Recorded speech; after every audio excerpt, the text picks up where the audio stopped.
Here's a tip for installing the CAPTIV connector positioning bar onto a Petzl carabiner. The CAPTIV is used to provide a semi-permanent attachment to a lanyard or a device, and it helps with the proper orientation of the carabiner. However, the CAPTIV can only be used with connections that are less than 2 centimeters in diameter. So this means that the CAPTIV is not suitable for an attachment directly to items such as a harness D-ring or belay loop, and aren't meant to be used with lanyards unless that lanyard loop is less than 2 centimeters in diameter. The CAPTIV is only compatible with the AMD, the BMD, the OK, the William, the Oxen, and the Roll Clip A. So be sure that you're pairing it with a compatible connector.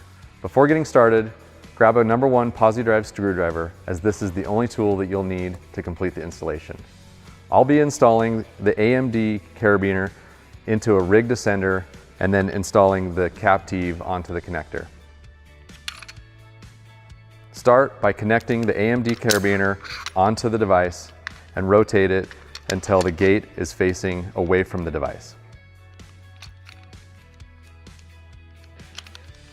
Open the gate of the carabiner and slide the large end of the CAPTIV over the nose and slide it all the way around a full 180 degrees until it is positioned at the bottom of the carabiner.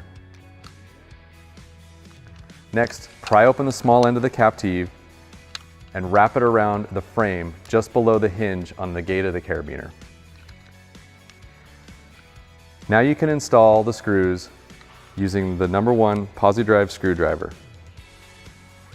and then snug them down to hand tightness. Give a visual inspection, making sure that the CAPTIV is oriented correctly and that the screws have been tightened sufficiently and there are no visible gaps between each side of the CAPTIV.